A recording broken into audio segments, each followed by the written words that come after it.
All right, let's just dive right into this explainer.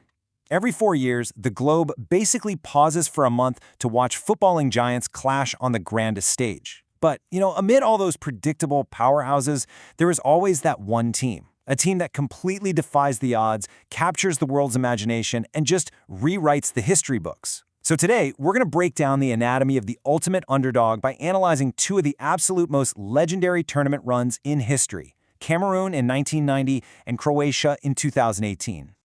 Here is our roadmap for today. We'll quickly cover the anatomy of an underdog, how they go about shocking the football giants, the role of their talismans Milla and Modric, surviving the knockout drama, the politics, pitch, and power surrounding them, and finally, their enduring underdog legacy. Section 1. Anatomy of an underdog. The initial spark. Let's look at the essential ingredients that actually set the stage for these runs. It's a question that fascinates us all as sports fans, right? I mean, what does it actually take? Well, the answers lie in completely defying all pre-tournament expectations. Before a ball is even kicked, the narrative of an underdog is shaped entirely by doubt. But as we'll see today, that doubt is precisely the fuel required to ignite a global spectacle. Now notice this stark juxtaposition here between these two squads before they took the world by storm. Back in 1990, African football was pretty much dismissed on the global stage. Cameroon arrived in Italy with a squad made up primarily of journeymen, guys plying their trade in France's lower leagues. Fast forward to 2018, and Croatia presented a very different kind of underdog. They definitely weren't unknowns. They were an emergent golden generation from a young nation of just 4 million people, and they carried this immense pressure to finally deliver on their undeniable technical quality. Moving on to Section 2. Shocking the football giants. David meets Goliath. Let's see how this builds into pure sporting drama on the pitch. It's crazy, but both of our Cinderella stories feature a massive, defining upset over Argentina. For Cameroon, it was the opening game of Italia 90 against Diego Maradona's defending champions. They won 1-0. For Croatia, it was a dominant 3-0 group stage statement. These weren't just standard wins, they were psychological earthquakes. They absolutely shattered the illusion of invincibility surrounding the established elite. And the tactical data behind Cameroon's magic proves their victory wasn't just a fluke, it was a highly calculated vertical assault. Look at the underlying numbers here. Francois Omambiek scored the winner, but Cameroon actually outperformed the world champions with a 0.8 expected goals output compared to Argentina's 0.3. To put that into perspective, they utilized incredible direct speed, relying heavily on fullbacks like Steven Tautau, who were constantly pushing passes deep into the attacking third.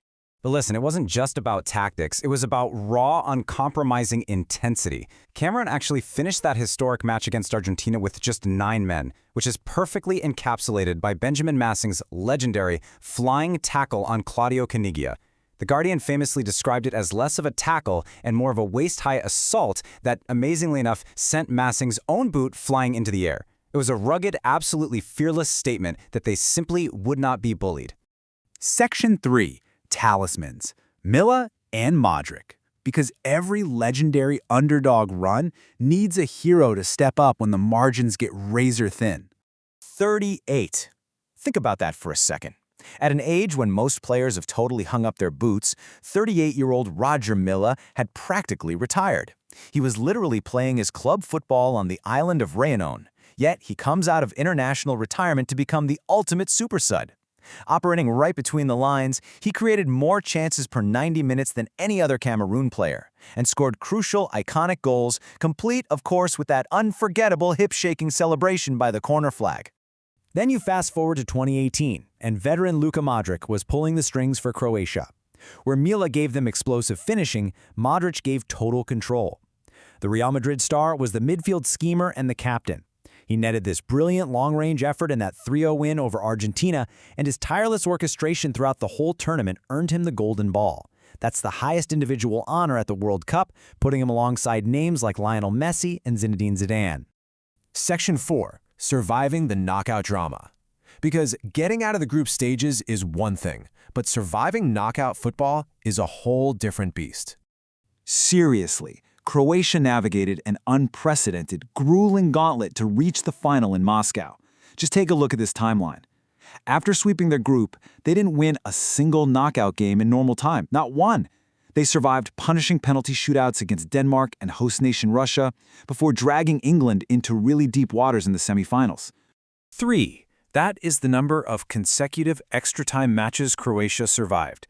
It's an absolute testament to their incredible resilience, which was largely made possible by some wild heroics between the posts. Goalkeeper Daniel Subasic became a total national hero, particularly against Denmark, where he pulled off an astonishing 3 penalty saves in the shootout to keep the Croatian dream alive. Now, both of our underdog stories ultimately collided with England in extra time, but with vastly different emotional outcomes. While Croatia found late, glorious magic through Mario Mandzukic to reach the final, Cameroon suffered just brutal tragedy.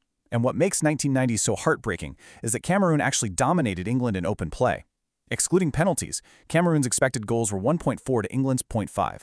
They'd reached that stage thanks to Milla's brilliance and an infamous error by Colombian keeper René Higuita in the previous round, but 2 Gary Lineker penalties ultimately ended the greatest African run in history. Section 5. Politics, Pitch, and Power. To truly understand these teams, we have to look beyond the stadium. Taking a completely neutral look at this academic analysis from Sheffield Hallam University, we start to see just how complex Cameroon's national identity really is.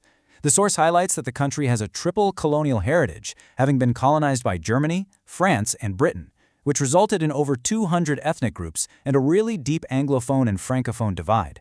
In 1990, the football pitch became this rare, vital unifying force. The success of the indomitable Lions brought the nation together in a way that politics just hadn't. It's a fascinating look at how sports can act as a powerful band-aid for deep societal fractures.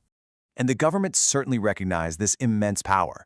In 1996, President Paul Biya signed a sports charter aimed at developing infrastructure and consolidating governance to capitalize on football's popularity. However, the reality of implementing this policy was fraught with systemic challenges. Academic sources highlight significant political complexities, reporting allegations of corruption where vast sums intended for stadium renovations were diverted. It just goes to show how inextricably linked sports policy and national politics truly are. Finally, Section 6. The enduring underdog legacy.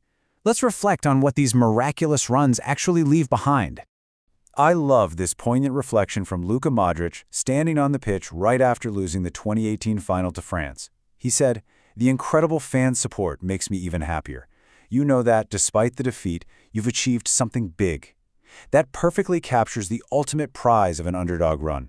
It transcends silver or bronze medals. It's about uniting a nation, providing immense pride, and proving that with grit, tactical intelligence, and a little bit of magic, the giants of the world really can be toppled. So I'll leave you with this final thought to ponder as you watch the next major tournament unfold.